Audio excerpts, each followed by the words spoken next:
while Larry's doing that, I realized after I sat down that I did not introduce Larry.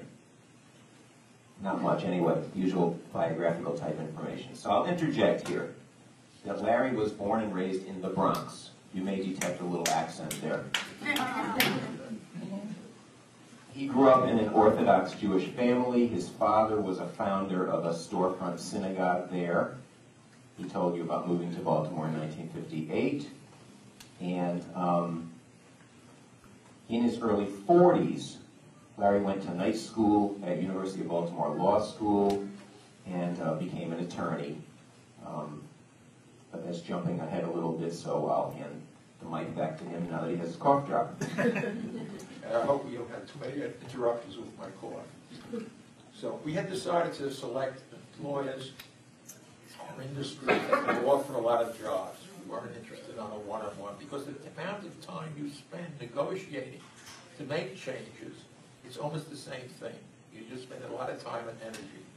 So let's do it for a place where there will be a large payoff.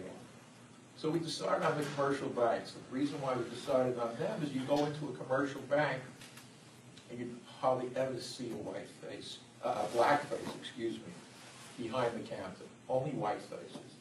Savings and loan was a little better. You see a few more black faces, but not too many. So Irwin, John, and I compiled a lot of statistics as to the racial composition of the banking industry in Baltimore. And we prepared a report, and we sent it to the banks, we sent it to the Sun papers, and to the media in general. And as a result of that, and we sent it out with a request to meet with the banking, with the bankers. And we had a meeting with people in the middle echelon. And during the meeting, the whole pitch we made is you need more black employees. And they would say, it's not our fault, we tried. We can't find a qualified person. And what our response was, and I think it's a valid response, is that's nonsense. You have an outreach program, especially in a city like Baltimore, which is a large federal employer. You have Hopkins and Maryland, etc. You'll be able to find plenty of qualified people. Plenty of them. So nothing much happened after that. So we decided we had to do something else to move this along and get to the CEOs of the bank. I called up Bradford Jacobs, who was an editor for the Sun. It was the Evening Sun at that point. And I had lunch with him. Lunch consisted of a cup of coffee, by the way. And I told Mr. Jacobs of our experience with the banks, what we found, gave him a copy of our report to make sure we had it.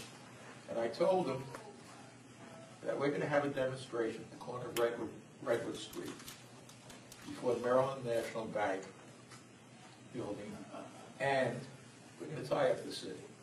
We're going to have hundreds of people out there. The next thing I know, we got a call from Cardinal Sheehan's office.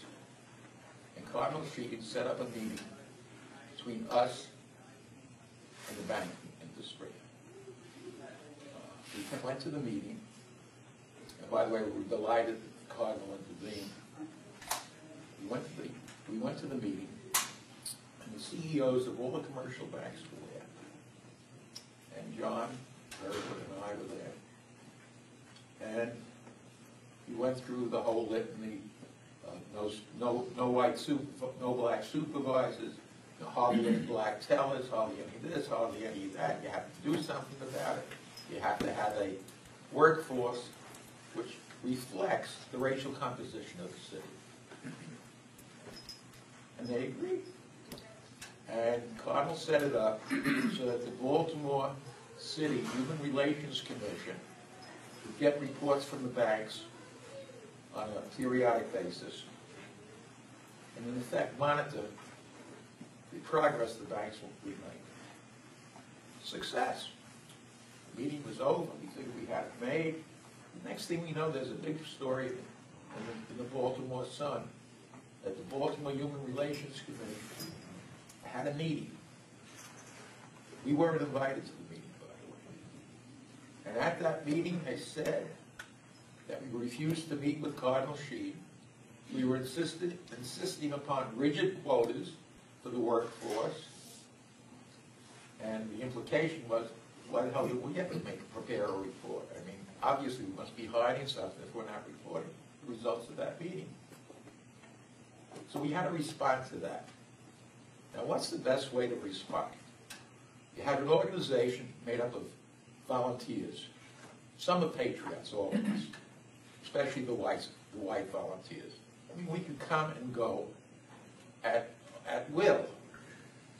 So we have to have an answer that cements this agreement. And how do we do it if we don't have any money? How are we going to reach the media? So what we did is we prepared a letter and sent it to the Sun, to letter to the editors. And that's what Bob is going to read now. Okay, so this is from August 5th, 1965, and it's titled Core and the Banks. Sir, the false issues raised by members of the Community Relations Commission, as reported in the Sun, July 29th, in an article entitled Core Quota for Banks, debated by Relations Panel, violated every rule of propriety, reason, and prudence. They also betrayed an agreement that information concerning our negotiations with the banks would be made public by the Cardinal. Incidentally, representatives of the Community Relations Commission were present at the negotiations only as observers and not participants. As we told the banks in March 1965, the real issue is not 10, 15, 20, or 50%. The real issue is whether or not equality in employment is a reality in the banks of Baltimore. At the meeting held at the Cardinal's office on Friday, July 23rd, the banks and Core agreed that it was their mutual desire to attain the ultimate objective of fair employment with a ratio of Negro employment at a level more representative of the community's racial composition. Further, the banks agreed to fill all clerical, supervisory, managerial, and professional jobs on the basis of merit without regard to race. And this, the fact that Negroes, like other Americans, are now free to compete for any job in banking for which they are qualified, has always been our objective. The charge that Core wishes to impose quotas is divorced from reality. A quota is used by employers to discriminate when more qualified minority group workers are available than he wishes to hire. He therefore arbitrarily limits the number hired to a very small percentage of his workforce. This is the very thing that Core is fighting. We would be more impressed with the sincerity of the unnamed members of the Commission who are opposed to quotas if they were as vociferous in their protestations when the banks had a zero quota for Negroes. We never, quote, refused, unquote, to meet with the Cardinal. We welcomed the Cardinal's assistance because this is primarily a moral issue. We are grateful that he graciously consented to use his good offices to bring about a settlement. A week or two after our first meeting with His Eminence, he asked us to meet with the banks at his office the next day. Unfortunately, because of prior commitments, we were unable to attend on such short notice and requested a rescheduling of the meeting. This was arranged.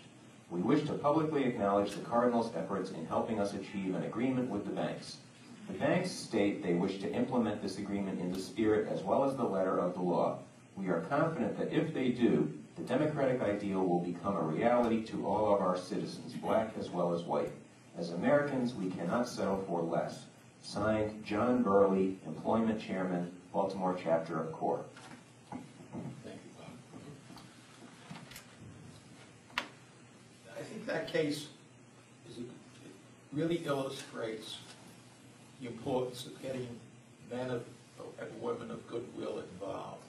Because there's no doubt in my mind that this would have dragged on and the results would not have been as good as they have been if it wasn't for the Cardinal's intervention. An excellent example of that.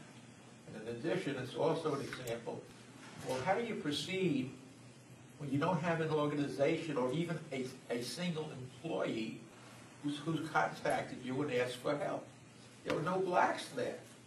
So in effect, what we had to do is we had to initiate negotiations. We had to do whatever homework was necessary to make sure those negotiations would be successful. And then we were fortunate enough to have the help of Bradford Jacobs of the Sun with this publicity, and the Cardinal intervened. The next case, we got nothing, and by the way, nothing succeeds like success. So as a result of publicity, we got with our experience with banks, we started getting a lot of walk-in complaints. And the next complaint came from workers with the Baltimore City Department of Public Works. You know, they're the people that you see along the roads cleaning up, repairing, etc. And it's really dirty work. It's really hard work, and it's dangerous at times. What we found there, and it was easy to find, is they had an all-black laboring workforce, an all-white supervisory workforce. And in addition, they had the blacks could not use the restrooms. They had to use the Johnny on the spot, a chemical bathroom outside, which had no heat, no electricity, no cooling system, no nothing. What year was this? This was about 65. Is this legal? I'm sorry. Well, let hold the questions with Bob to set up certain rules. All right. So the blacks couldn't use the bathroom, get washed, get cleaned up, do whatever they had to do. So we had a meeting. We got in touch with the head of the Department of Public Works, and both John and Irwin weren't available, so I was there with the workers. And so at night, I was in the main office, the department's main offices, and I must have been about 50 black workers that turned up. And it's sort of interesting because they ranged in age from men in their 20s to men in their 60s. And we started to talk with the head of the department, and he kept saying, my boys, my boys, my boys. The third time he called them boys, I decided I'm going to try to demagogue it at least a little bit. And I said, these men are not boys, they're men. Some are old enough to be my father, some are old enough to be my brother, some are old enough. And it went on like that for about 2 minutes. And then all of a sudden, it was like an emotional dam broke. And the men just jumped up and said, yeah, that's right, yeah, that's right. I mean, there's 50 voices ringing out in this room. And the city was really pretty easy because you had a mayor then. McKeldin was the mayor at the time. And his heart was always in the right place, even though the actions may have dragged a bit. At the time of the meeting, the workers, McKeldin wasn't available. He was visiting Marcos in the Philippines. When I came back, I had a meeting with McKeldin, then Mayor McKeldin, and he started the meeting by him giving me a great big black Philippine cigar, which I had never smoked. And he saw that the agreement we had with the head of the department was carried out.